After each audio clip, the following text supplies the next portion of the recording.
بسم الله الرحمن الرحيم إن الحمد لله نحمده ونستعينه ونستغفره ونعوذ بالله من شرور أنفسنا ومن سيئات أعمالنا من يهده الله فلا مضل له ومن يضلل فلا هادي له وأشهد أن لا إله إلا الله وحده لا شريك له وأشهد أن محمدا عبده ورسوله أرسله الله بالهدى ودين الحق فبلغ الرسالة وأدى الأمانة ونصح الأمة وجاهد في الله حق جهاده حتى أتاه اليقين فصلوات الله وسلامه عليه وعلى آله وأصحابه ومن تبعهم بإحسان إلى يوم الدين أما بعد السلام عليكم ورحمة الله وبركاته.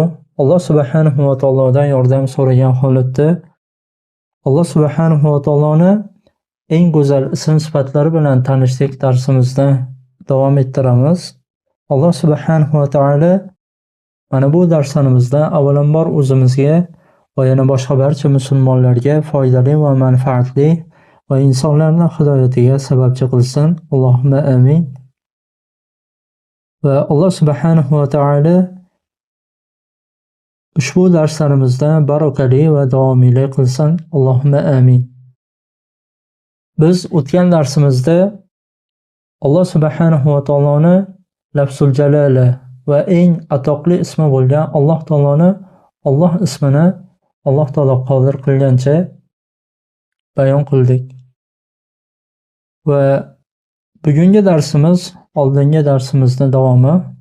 Bugungi darsimizda biz iymonga taalluqli bo'lgan juda muhim masalalardan Alloh taolo qodir qilgancha aytib o'tamiz. Ahli sunna val jamoa olimlari aytishadiki, agarda banda Alloh taoloni tanisa va Alloh subhanahu va taoloni Qur'on va sunnatda kelgan eng go'zal ism sifatlarini o'rgansa va hayotiga tatbiq qilsa va o'rgangan ilmiga amal qilsa,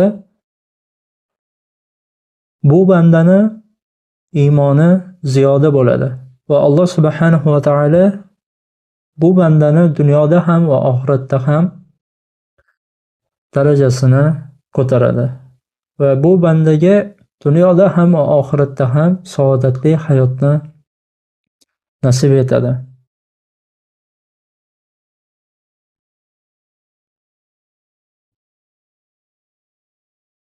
Alloh subhanahu va taolo Mujadala surasi 11-oyatda aytadiki, Astagfirullah, Yarfa'illahu allazina amanu minkum wallazina utul ilma darajat.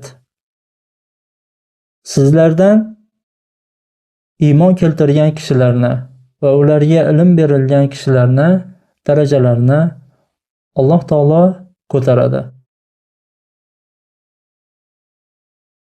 Mana bu oyatni tafsiriga to'xtaladigan bo'lsak, Alloh subhanahu va taolo mana bu oyatda iymon keltirgan mu'minlarni va ularga ilm berilgan mu'minlarni darajalarini ko'tarishligini, dunyo va oxiratda darajalarini ko'tarishligini, darajalarini oliy bir martabaga yuksaltirishini xabar berdi. Sahobalarning hayotiga qaraydigan bo'lsak, sahobalar Rasululloh sallallohu alayhi va sallamdan dinni o'rganishdi, tavhidni o'rganishdi va aqidani o'rganishdi. Va Alloh subhanahu va taoloni eng go'zal ism sifatlarini o'rganishdi. Va Alloh subhanahu va taolo bu sahobalarga ular hayotda ekan, ular yashab turgan holatda mana shu dunyoda Alloh subhanahu va taolo mana bu sahobalarga jannatni bashoratini berdi. Va Alloh subhanahu va taolo bu sahobalarga dunyoda ham va oxiratda ham saodatli hayotni nasib etdi va ularning darajalarini dunyo va oxiratda ko'tardi. Har bir musulmon islomda yaxshi tushunishlik uchun va tavhid va e'tiqodni yaxshi o'rganishligi uchun sahobalarning hayotini o'rganadi. Va oddiy misol o'zimizni yurtimizda chiqqan buyuk olimlarning hayotiga qaraydigan bo'lsak, misol uchun Imom Buxoriy va Imom Termiziylar, mana shu kishilarga o'xshagan olimlarni Alloh subhanahu va taolo ularning darajalarini dunyoda ham va oxiratda ham ko'tardi. Martabalarini oliy bir martaba qildi. Dunyodagi har bir masjidda Imom Buxoriyni Sahihul Buxoriy, ya'ni hadis to'plami bo'lgan Sahihul Buxoriy kitoblari bor.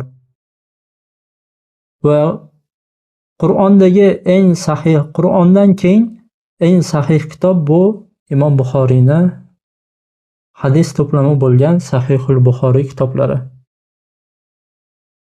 Alloh subhanahu va taolo Imom Buxoriy va bu kishiga o'xshagan olimlarni dunyoda ham va oxiratda ham darajalarini ko'tardi.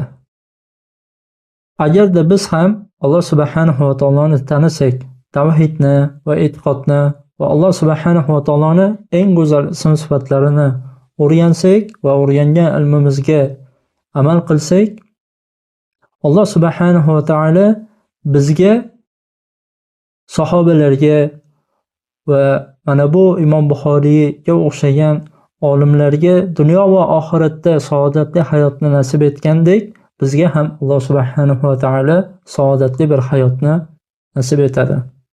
Va Alloh subhanahu va taolo bizni darajalarimizni dunyoda ham va oxiratda ham ko'taradi.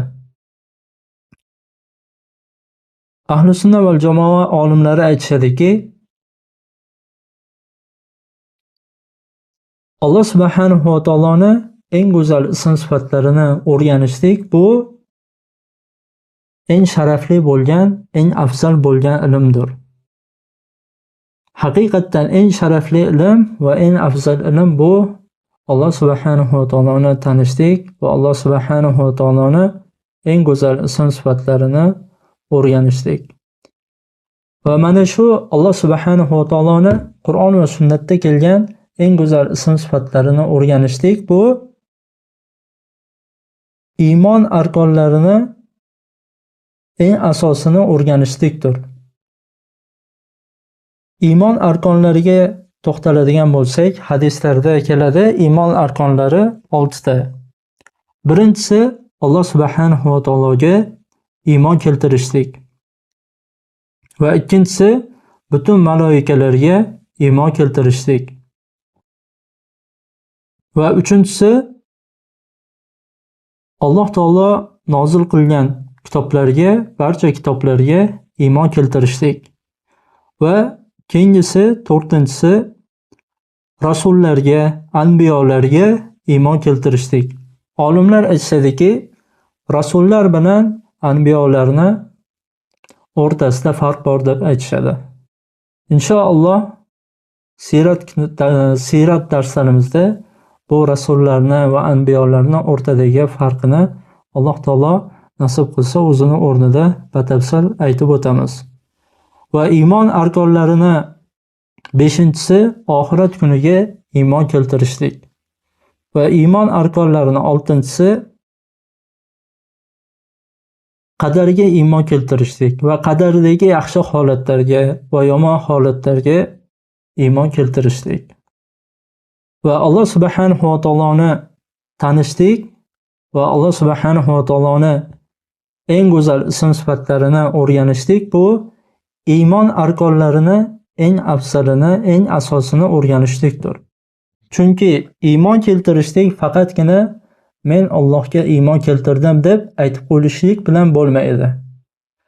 Balki ulamolar aytishadiki, iymonda haqiqati, haqqoniy iymon keltirishlik bu Alloh subhanahu va taoloni tanishlik bilan va Alloh subhanahu va taoloni Qur'on va sunnatda kelgan eng go'zal ism sifatlarini o'rganishlik bilan bo'ladi deb aytishadi. Bugungi darsimizda iymonga taalluqli bo'lgan juda muhim masalalarni Alloh taolo qodir qilgancha batafsil aytib o'tamiz.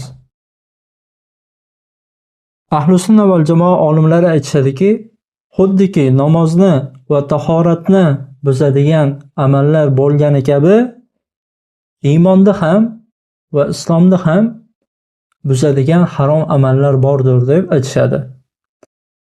Ya'ni mo'minlikni va musulmonlikni buzadigan harom amallar bordir.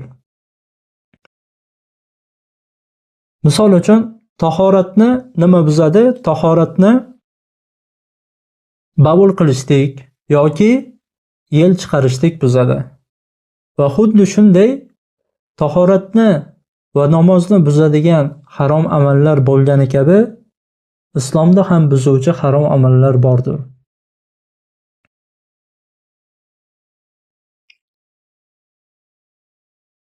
Ulamolar fiqhiy kitoblarda 400 ga yaqin islomda buzuvchi harom amallarni zikr qilishgan. Biz ulardan eng asosiy, eng muhimi bo'lganlarini Alloh taolo qodir qilgancha batafsil aytib o'tamiz. Har bir musulmon kishi mana bu islomda buzuvchi, iymonda buzuvchi harom amallarni o'rganib, bu harom amallardan saqlanishligi kerak. Alloh subhanahu va taolodan mana bu harom amallarga, ya'ni islomda buzuvchi harom amallarga tushib qolishlikdan panoh so'rashligi kerak. Misol uchun, xorijga borgan insonlar, xorijiy davlatlarda ishlovchi, o'sha yerda yashovchi insonlar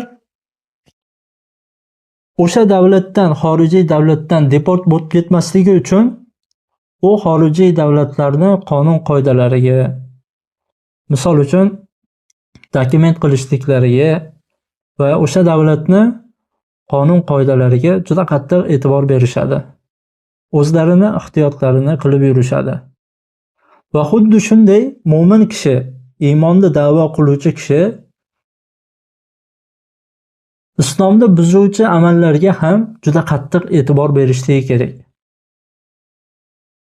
Chunki islomda buzuvchi amallar insonni dunyosini ham va oxiratini ham barbod qiladi. Misol uchun, bir xorijda ishlab turgan kishi xorijiy davlatda bir qonunini buzib qo'ysa, u xorijiy davlat u insonni deport qilib yuboradi. Dokumentini bekor qilib yoki fuqaroligini bekor qilib deport qilib yuboradi. Mana shu narsalarga juda qattiq ahamiyat beradi. Ya'ni o'zini ehtiyotini qilib yuradi. Mana bugungi kunda misol uchun ba'zi insonlarni, ya'ni Rossiyada fuqarolik olgan kishilarni fuqaroligini bekor qilib olib, u insonlarni deport qilib yuborishyapti. Va mo'min kishi ham islomda buzuvchi harom amallarga juda qattiq e'tibor berishligi kerak. Mana shu harom amallarga tushib qolishlikdan o'zini juda qattiq ehtiyot qilishligi kerak. Chunki islomda buzuvchi harom amallar bu insonni dunyosini ham va oxiratini ham barbod qiladi.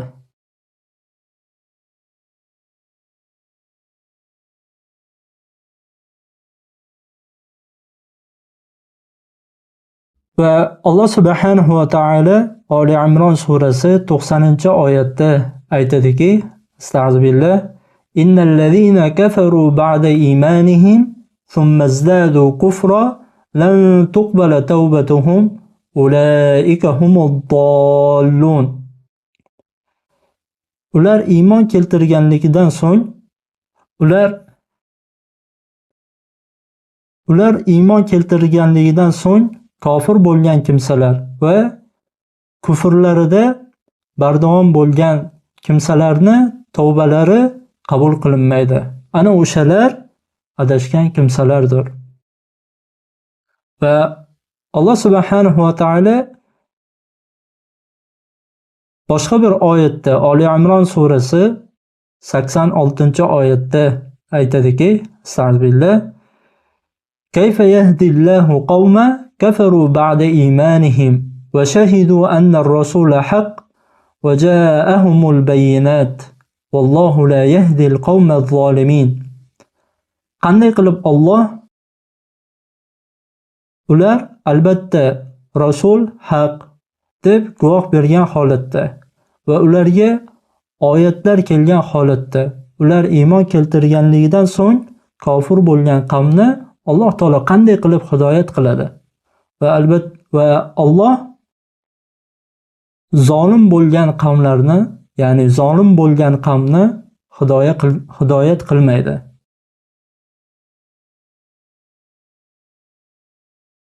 Va Alloh subhanahu va taolo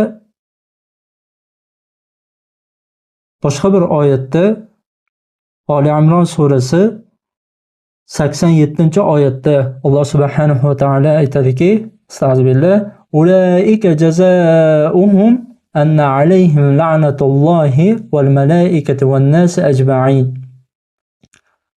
Ana o'shalarga, ana ularni jazosi, ya'ni iymondan so'ng kofir bo'lgan qavmlarning jazosi, ular albatta rasul haqdir, haq payg'ambar va ularga oyatlar kelgan holatda, albatta u insonlar rasul haq payg'ambar deb guvoh bergan holatda va ularga Allohning oyatlari kelgan holatda ular iymon keltirgandan so'ng kofir bo'lgan kimsalarni jazosini bayon qilib Alloh subhanahu va taolo mana bu oyatda aytayaptiki, ana o'shalarning jazosi, iymondan so'ng kofir bo'lgan kimsalarning jazosi ularga Alloh taoloni va malaikalarni, butun malaikalarni va butun insonlarni la'nati bo'lsin deb Alloh subhanahu va taolo iymondan so'ng kofir bo'lgan kimsalarni jazosini mana bu oyatda bayon qilyapti. Ya'ni albatta Allohning rasuli haq payg'ambar deb guvoh bergan holatda va ularga Allohning oyatlari kelgan holatda ular iymon keltirganligidan so'ng kofir bo'lgan kimsalarga Alloh subhanahu va taolo o'zini la'nati bo'lishligini va butun malaikalarni va butun insonlarni la'nati bo'lishligini Alloh subhanahu va taolo mana bu oyatda bayon qilyapti. Va Alloh subhanahu va taolo oyatning davomida Ali Imron surasi 88-oyatda Alloh subhanahu va taolo aytadiki, astag'firullah, xolidina fiha la yukhaffafu anhumul azab va la hum yunzarun.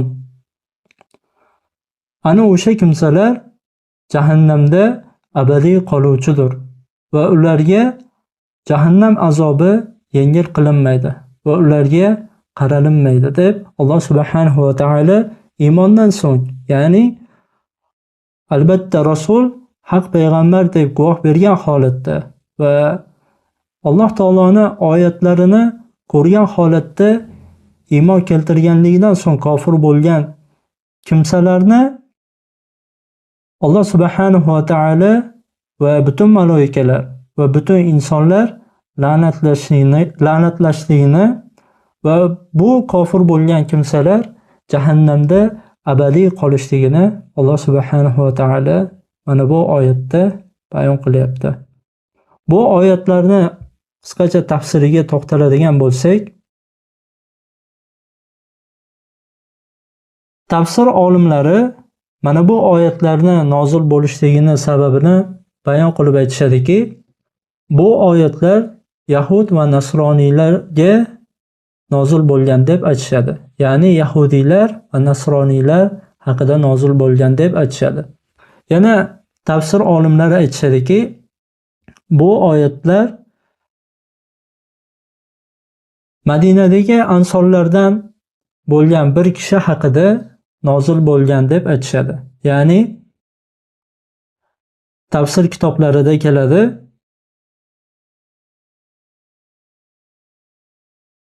Bu rivoyat Ibn Abbos radhiyallohu anhu dan rivoyat qilingan. Ibn Abbos radhiyallohu anhu aytganlarki,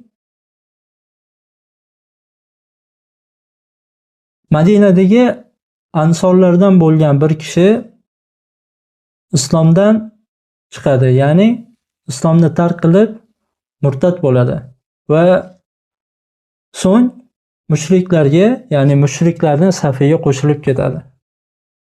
Va shunda mana bu oyatlar nozil bo'lgan va bu sahoba bu oyatlarni o'qib, yana tavba qilib iymonga keladi. Va mana bu oyatlar faqatgina yahudiylarga va nasroniylarga taalluqli emasdir. Va bu oyatlar musulmonlarga ham taalluqlidir. Agarda bir musulmon islomni buzuvchi harom amallarni, bu harom amallar islomdan chiqarishligini bilib turib qilsa, bu inson islomdan chiqadi. Agar tavba qilmasdan vafot etsa, bunday insonlarga Alloh subhanahu va taoloni va butun malaikalarni va butun insonlarni la'nati bo'ladi. Va tavba qilmasdan vafot etgan kishi jahannamda abadiy qoluvchilardan bo'ladi. Mana bu iymonni buzuvchi, ya'ni islomni buzuvchi amallar juda xatarli bo'lgan amallardir. Musulmon kishi juda qattiq e'tibor berishligi kerak. Har bir musulmon mana bu islomni buzuvchi harom amallarni o'rganishligi kerak. Ulamolar aytishadiki, agarda bir mo'min kishi albatta Allohning rasuli haq payg'ambar deb guvoh bergan holatda va Alloh taoloning oyatlarini o'qigan holatda iymondan so'ng kofir bo'lib ketsa, mana bu kishini tavbasi qachon qabul qilinmaydi? Qachonki mana shu kofir bo'lgan holatda vafot etsa, bu insonning tavbasi qabul qilinmaydi. Va mana bu insonga va bunga o'xshagan insonlarga Alloh subhanahu va taoloni va butun malaikalarni va butun insonlarni la'nati bo'ladi. Va bu insonlar jahannamda abadiy qoluvchilardan bo'ladi. Tavba qachon qabul qilinmaydi? Qachonki kofir holatda vafot etib ketsa, kofir holatda joni chiqsa, tavba qabul qilinmaydi deb aytishadi ahli sunna val jamoa olimlari.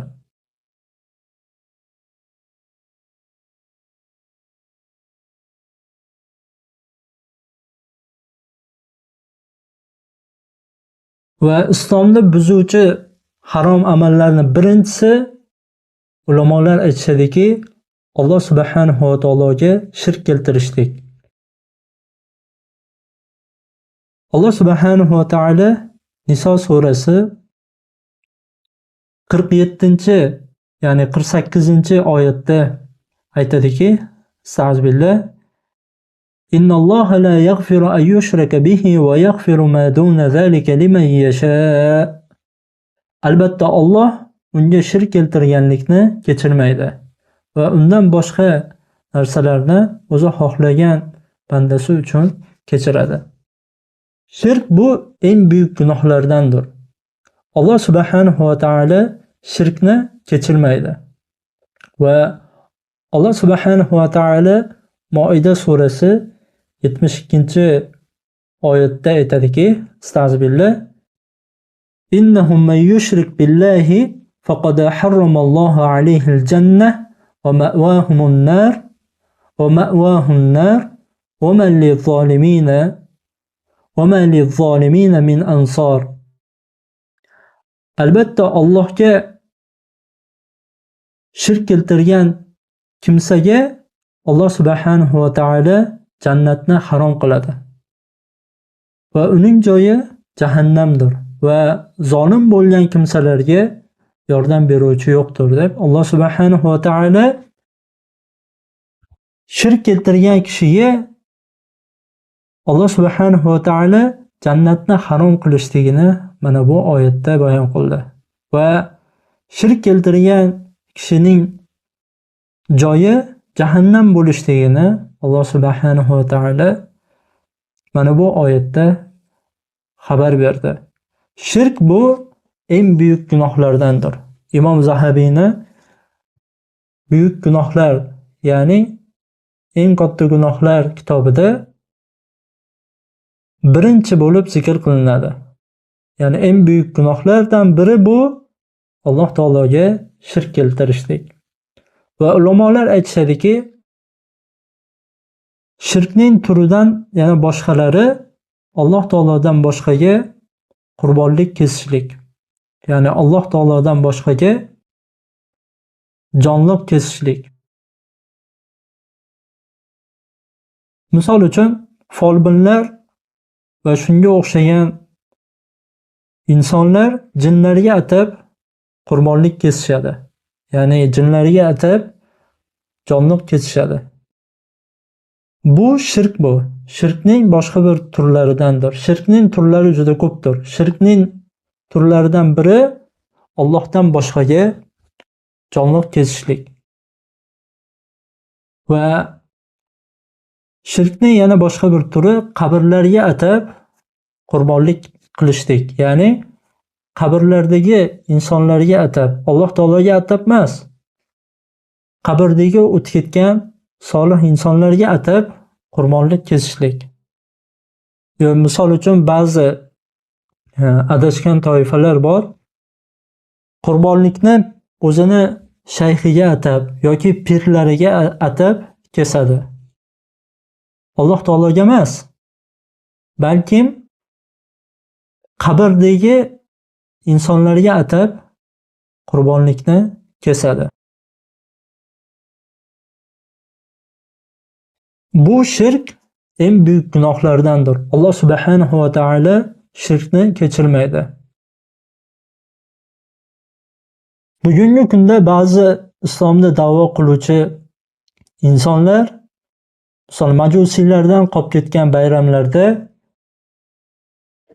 mol qo'ylarni kesib bayram qilishadi. Misol uchun Navruz bayrami. Navruz bayrami aslida bu majusiylarni bayrami. Hozirgi musulmonlarning yurtiga majusiylardan kirib kelgan bir bayram bu. Musulmonlarning bayrami Rasululloh sallallohu alayhi vasallam hadislarda aytgan ikkita. Qurbon hayiti va Ramazondan keyingi hayit. Va islomda da'vo qiluvchi kishilar mana shu Navruz bayramida mol qo'ylarni mana shu Navruz bayramiga nishonlanib kesishadi. Mana bu majusiylarni bayramida kesiladigan jonliqlarni, mol qo'ylarni ham yeyishlik joiz emas. Hattoki Hanafiy olimlari aytganki, kimda kim majusiylarni bayramida, ya'ni Navruz bayramida bitta tuxumni bir majusiyga berib hadiya qilib bayraming bilan deb tabriklasa, bu musulmon kishi dindan chiqadi, murtad bo'ladi deb Hanafiy olimlari aytishgan. Mana shunday fatvolarni aytishgan. Ajibki bugungi kunda Hanafiy diyorlarida mana shu majusiylardan qolgan Navruz bayramini ko'tarin kayfiyatlarda nishonlanadi. Rasululloh sallallohu alayhi vasallam hadislarda aytganlar, musulmonlarni ikkita bayram bordir deb aytishgan. Ramazondan keyingi bayram va Qurbon hayiti.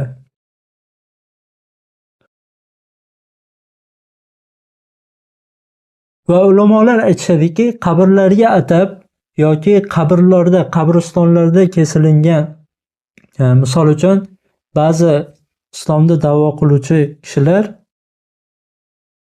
o'tib ketgan solih insonlarning qabrlariga borib, u qabr sohiblaridan duo qilib ulardan yordam so'rashadi. Bu shirk bu. Va mana shu shirk qilinadigan joyda ham misol qurbonlik kesilinsa, bu joyda ham u kesilingan qurbonlikni go'shtini yeyishlik joiz emas deb aytishadi. Musulmon kishi mana bu buyuk gunohlardan saqlanishligi kerak.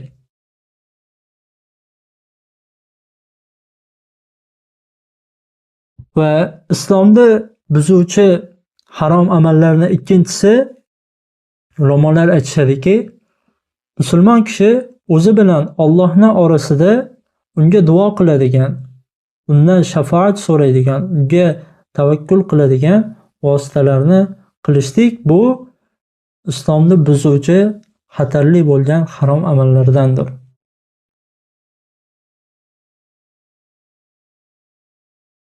Islomda da'vo qiluvchi kishi Alloh subhanahu va taologa vositalarni qilmasdan faqatgina Alloh subhanahu va taologa ibodat qilishligi kerak.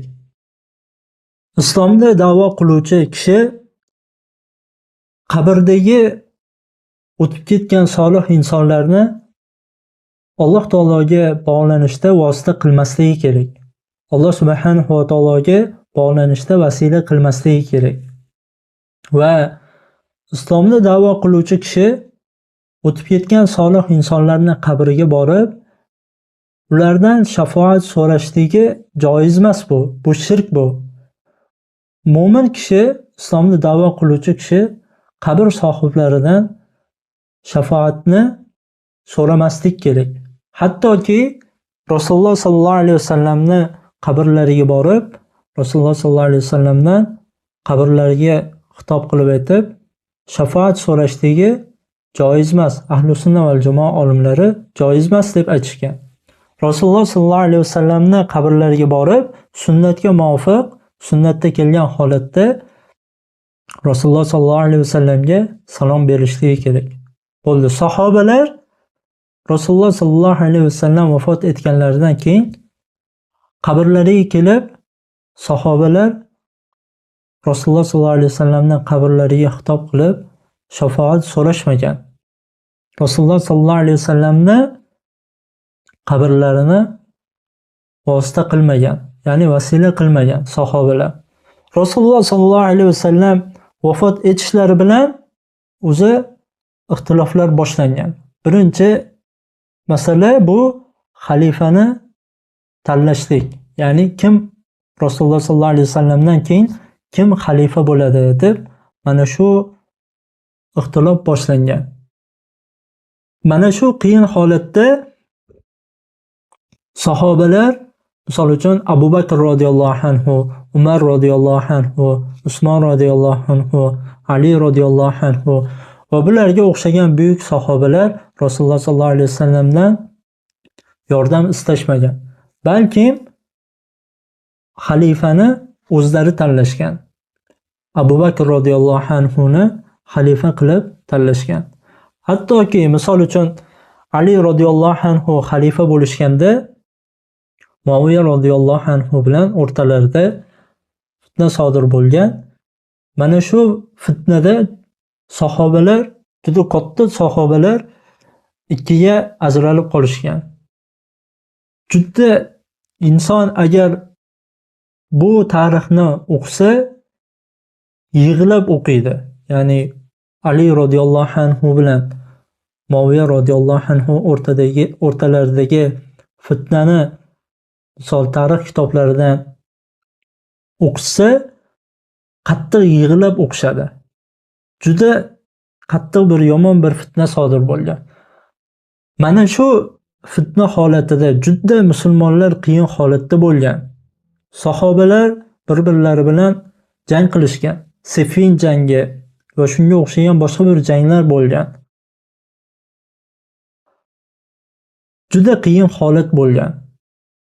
Va mana shu holatda sahobalar Rasululloh sallallohu alayhi vasallamning qabrlariga kelib, Rasululloh sallallohu alayhi vasallamdan yordam so'rashmagan. Biron bir rivoyat yo'qki, ya'ni Rasululloh, ya'ni sahih bir rivoyat yo'qki, sahobalar mana shu fitna vaqtida kelib Rasululloh sallallohu alayhi vasallamdan yordam so'raganliklari haqida biron bir sahih rivoyat yo'q.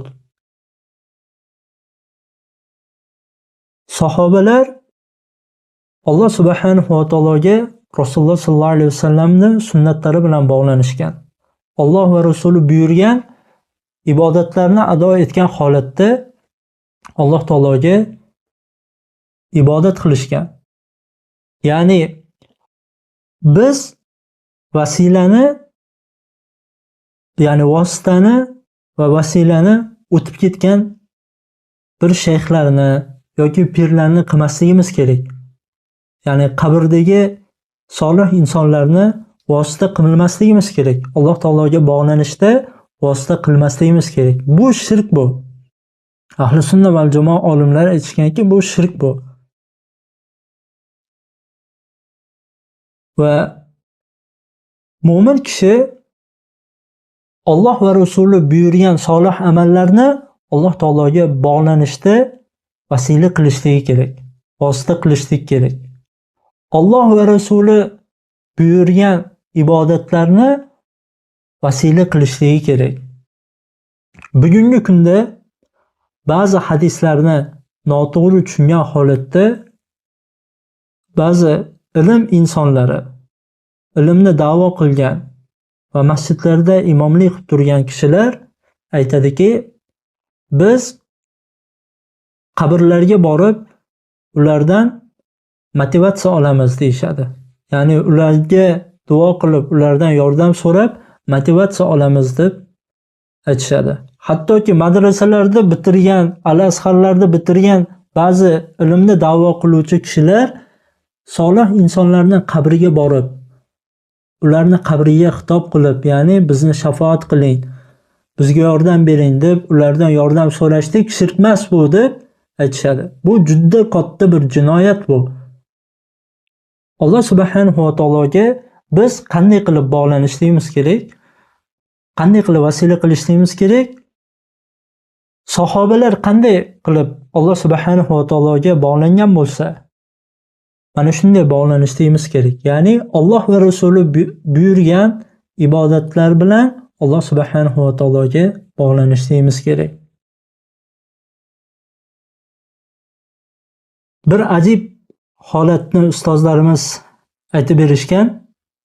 Madinadan bir ayol boshqa bir arab davlatlariga davolanishga borganda o'sha yerdagi arablar u ayolga aytganki, sen Rasululloh sollallohu alayhi vasallamda nevaralarini qabri bor, ularni qabrlariga borib, ulardan shifoni so'rasang, shifo topasan deb, ya'ni Rasululloh sollallohu alayhi vasallamni nevaralarini qabrlariga borib, ularga duo qilib, ulardan shifo so'rashlikni tavsiya qilgan. Shunda mana bu Madinada yashagan bir ayol unga javob berib aytganki,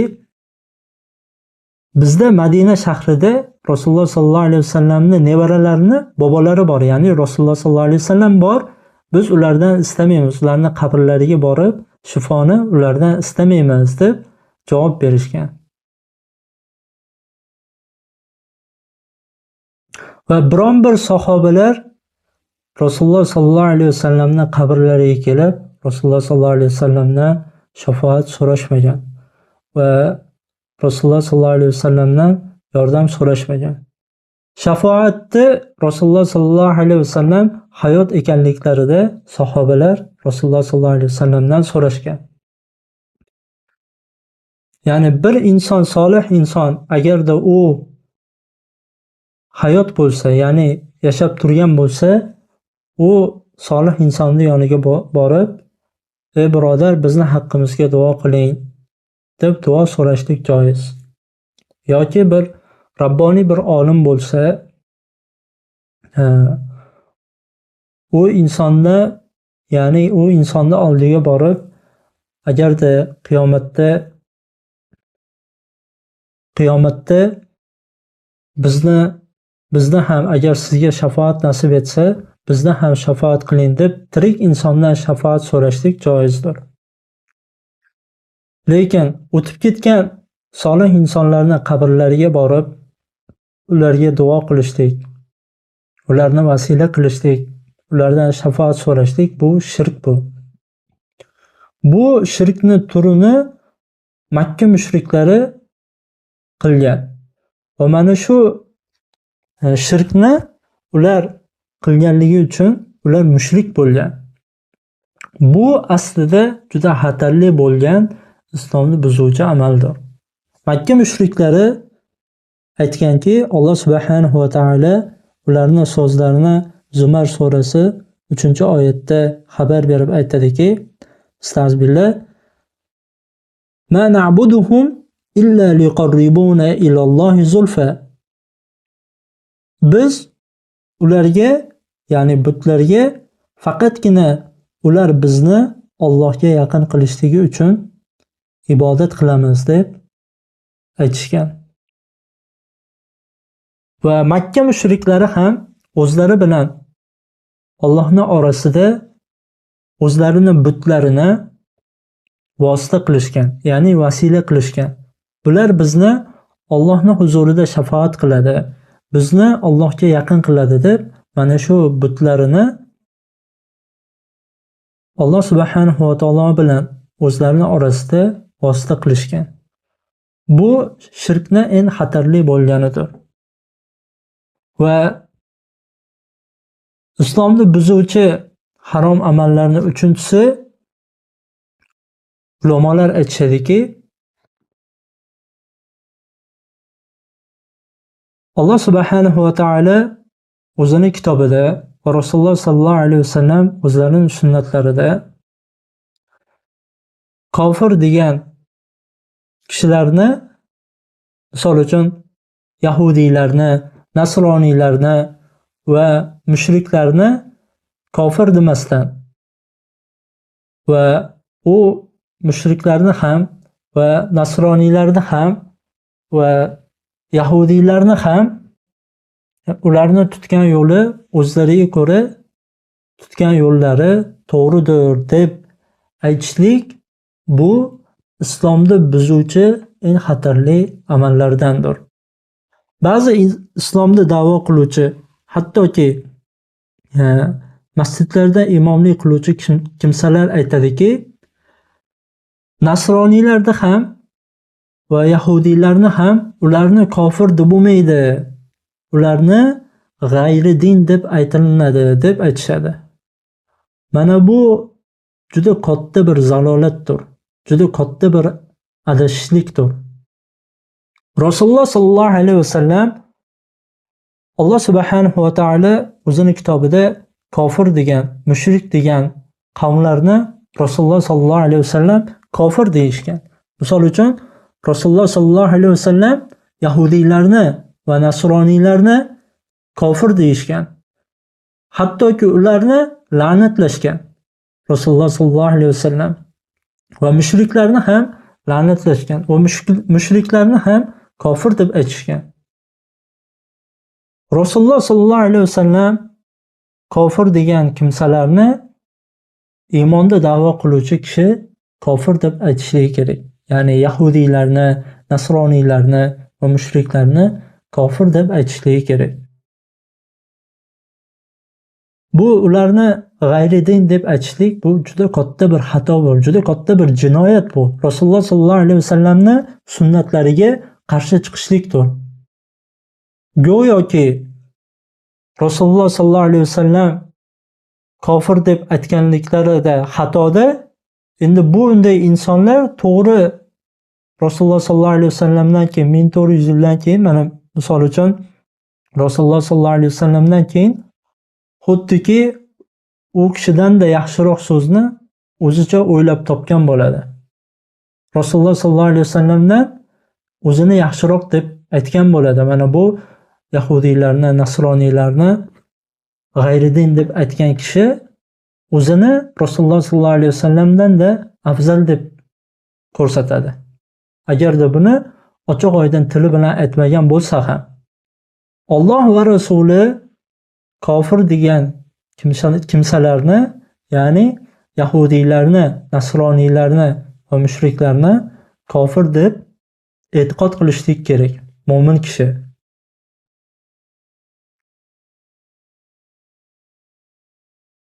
Chunki Alloh subhanahu va taolo o'zining kitobida mana bu yahudiylarni, nasroniylarni va mushriklarni kofir degan va Rasululloh sallallohu alayhi vasallam o'zlarining sunnatlarida kofir deb aytgan. Va islom ummatini ulamolari ham, ahli sunna va jamoani buyuk olimlari ham mana bu yahudiylarni, nasroniylarni va mushriklarni kofir deb aytishgan, ya'ni ijmo qilishgan, ittifoq qilishgan.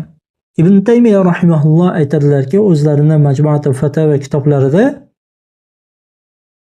yahudiylarni va nasroniylarni,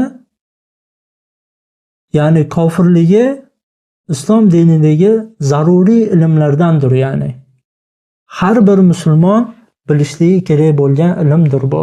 Yahudiylarni, nasroniylarni kofir ekanligini. Alloh va Rasuli yahudiylarni, nasroniylarni la'natlagan.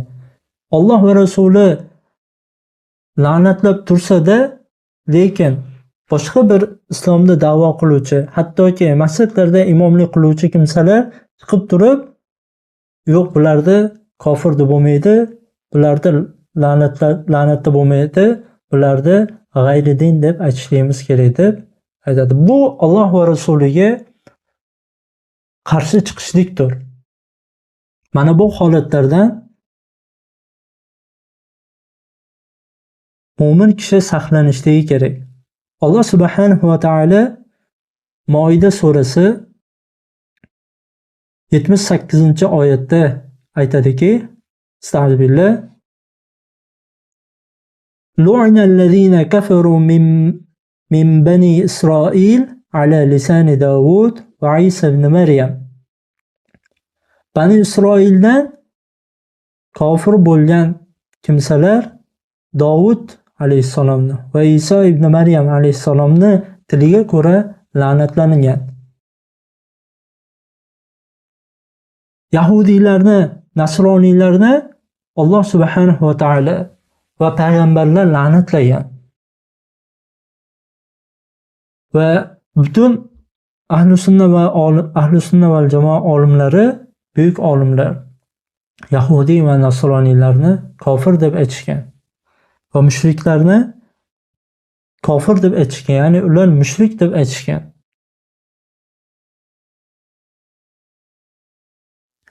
Va mana shu joyda nozik bir masalani qisqacha aytib o'tamiz. Bu islomni buzuvchi harom amalni uchinchisida takfir masalasini Alloh taolo qodir qilgancha aytdik. Endi bu yerda bir nozik bir masala borki, ya'ni musulmon kishini kofir deb aytishlik.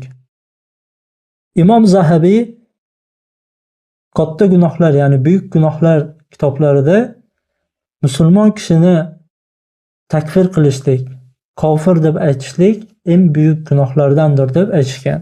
Rasululloh sallallohu alayhi vasallam Sahih Buxoriy va Sahih Muslim rivoyat qilgan. Ya'ni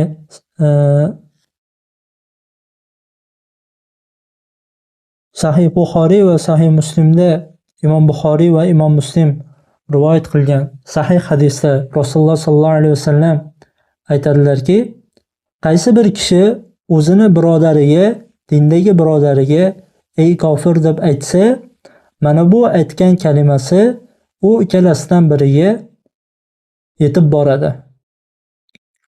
Agarda u birodari kofir bo'lsa, haqiqatdan Alloh subhanahu va taoloning nazdida, huzurida kofir bo'lsa, u ey kofir degan kalimasi uning birodariga boradi.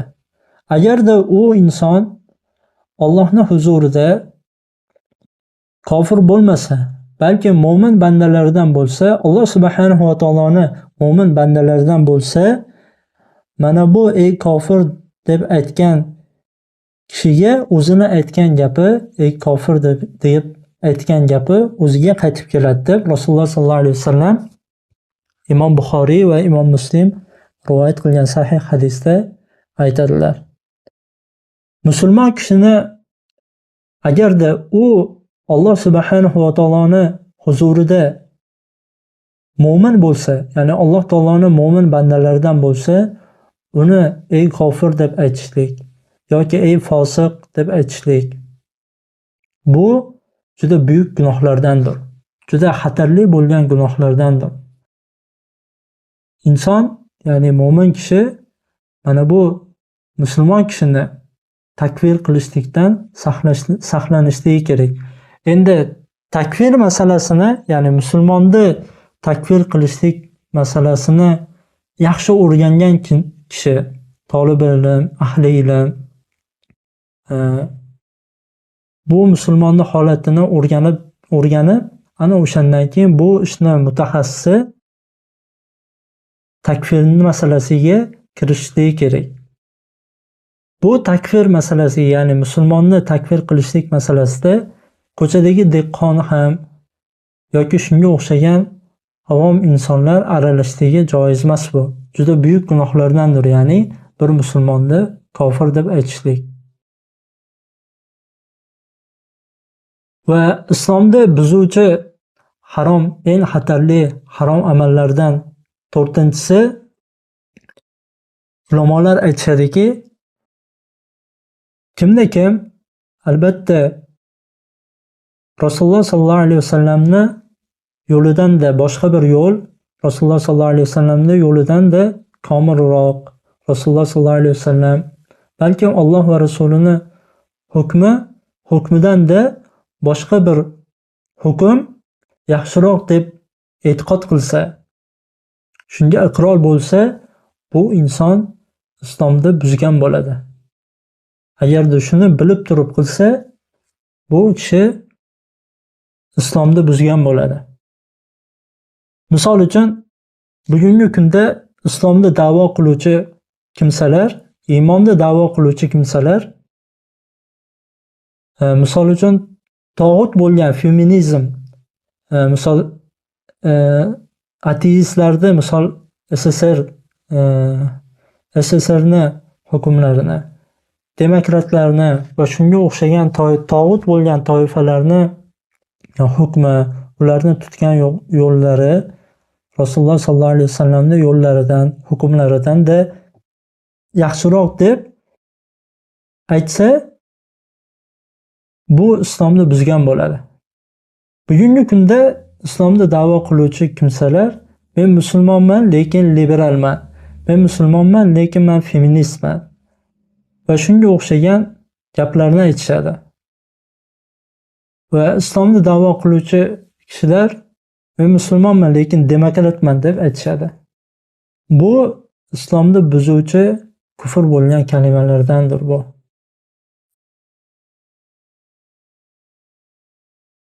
O'zim bitta holatga guvoh bo'lganmanki, SSR davrida yashab o'tgan bir kishidan so'raganman. Misol, u inson islomda da'vo qiluvchi inson bo'lgan, lekin SSR davrida tug'ilib, o'sha davrda ulg'aygan, o'sha davrda yashagan. Men unga hatto u inson ma'ruzalarni ham, domlalarning darslarini ham eshitardi. U insonga aytganmanki, Rasululloh sallallohu alayhi vasallamni sunnatlarini, ya'ni Rasululloh sallallohu alayhi vasallamni saodatli bir hayotlarini xohlaysizmi degan deb so'raganimda, yo'q, men xohlamayman, men SSRni xohlayman. Chunki SSR davrida yaxshi bo'lgan, SSR yaxshiroq edi deb Rasululloh sallallohu alayhi vasallamni saodatli bir hayotlarini inkor qilgan. Men uni bilmayman qanaqangi hayotligini. Menga SSR hayoti yaxshiroqdir deb aytgan. Shunda men qattiq ajablanganman. Aslida SSR davlati musulmonlarni ezib zulm qilgan bir davlat u. O'sha O'rta Osiyo musulmonlarini qul qilgan davlat u. O'rta Osiyodagi musulmonlarni farzandlarini Afg'onistondagi musulmonlar bilan urushlikka jo'natgan bir tog'ut bo'lgan bir davlat. Mana bu islomni da'vo qiluvchi kishi Rasululloh sallallohu alayhi vasallam saodatli hayotini xohlamayapti-da, lekin o'sha SSRdagi holatlarni, SSR davridagi yashash hayotini yaxshiroq deb bilyapti, e'tiqod qilyapti. Va bu islomni buzuvchi harom amallardandir. Islomda da'vo qiluvchi inson mana bu holatlardan saqlanishligi kerak. Mana bu islomni buzuvchi amallardan saqlanishligi kerak.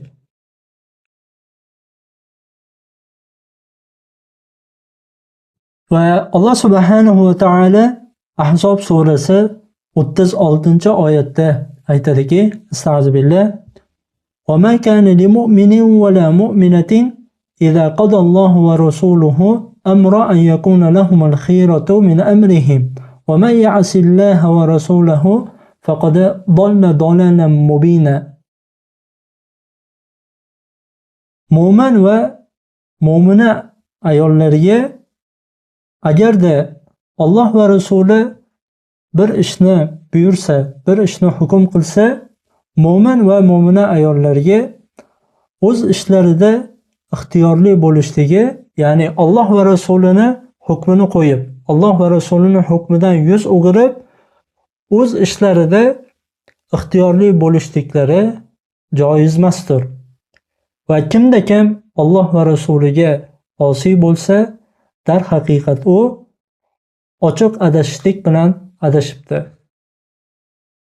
Mana bu oyatda Alloh subhanahu va taolo mo'min va mo'mina kishilarga agarda Alloh va Rasuli bir ishni hukm qilsa, Alloh va Rasulining hukmini qo'yib, hukmidan yuz o'girib, o'z ishlarida xohlaganliklarini qilishligi joiz emasligini Alloh subhanahu va taolo mana bu oyatda xabar beryapti.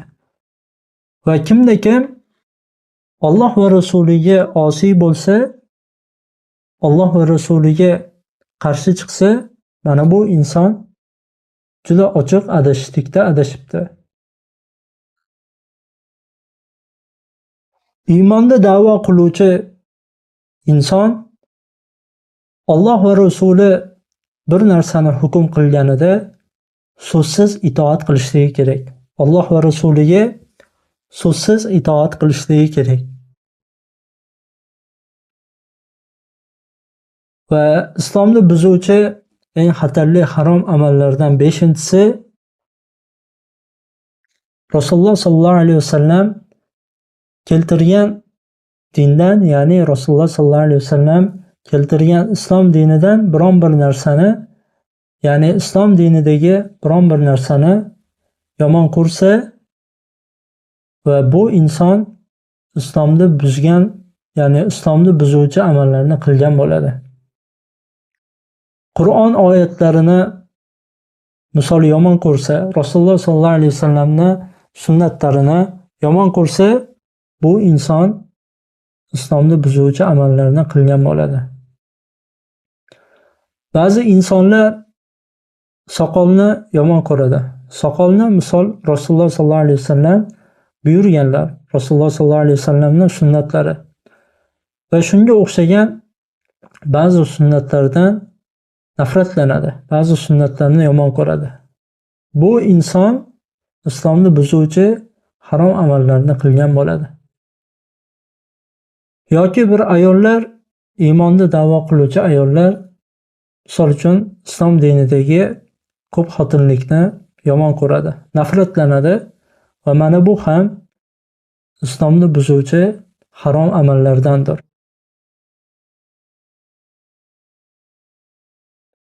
Mo'min kishi Rasululloh sallallohu alayhi vasallamni sunnatlarini yaxshi ko'rishligi kerak va Alloh va Rasuli suyukli bo'lishligi kerak. Barcha narsadan suyukli bo'lishligi kerak. Va islomdagi narsalardan nafratlanmasligi kerak. Ba'zi insonlar bir solih inson soqollaridan qo'yib olgan solih insonni ko'rganida, "Ey maymunga o'xshamasdan soqolingni olib yursang-chi" deb mana shunday gaplarni gapiradi. Achinarli holat shuki, mana shu gaplardan aytgan kishini o'zi namozga boradi, masjidga borib namoz o'qiydi. Lekin bir Rasululloh sallallohu alayhi vasallamni sunnatlariga amal qilgan bir insonni ko'rganida nafratlanadi. Ya'ni yomon ko'radi. Misol uchun soqoldan va shunga o'xshagan Rasululloh sallallohu alayhi vasallamni sunnatlaridan nafratlanadi. Bu islomni buzuvchi harom amallardandir. Iymonda da'vo qiluvchi inson islomdagi narsalardan nafratlanmasligi kerak. Alloh va Rasulining hukmidan, Rasululloh sallallohu alayhi vasallam keltirgan islom dinidan nafratlanmasligi kerak. Alloh subhanahu va taolo Muhammad surasi 8 va 9 oyatda aytadiki, astag'firullah: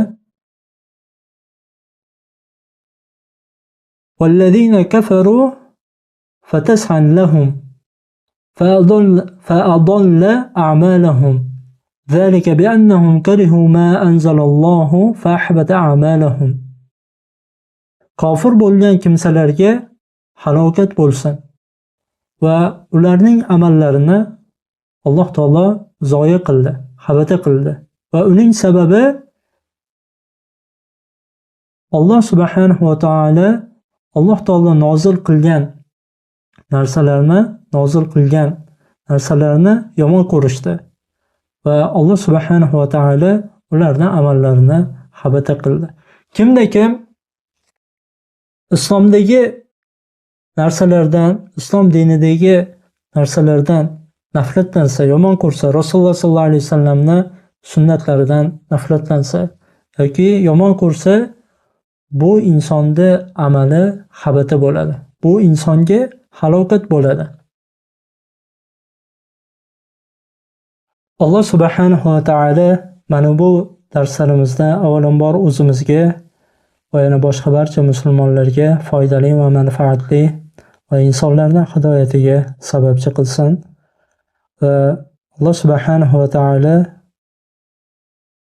mana bu darslarimizga va o'rgangan ilmlarimizga avvalambor o'zimiz mukammal holatda amal qilishimizni Alloh subhanahu va taolo nasib qilsin. Va yana boshqa musulmonlar ham mana bu darslarga va o'rgangan ilmlariga mukammal holatda amal qilishliklarini nasib qilsin. Allohumma amin. Alloh subhanahu va taolo ushbu darslarimizda davomiyli va barakali qilsin. Allohumma amin. Subhanakallahumma va bihamdik nashhadu an la ilaha illa ant nastaghfiruka va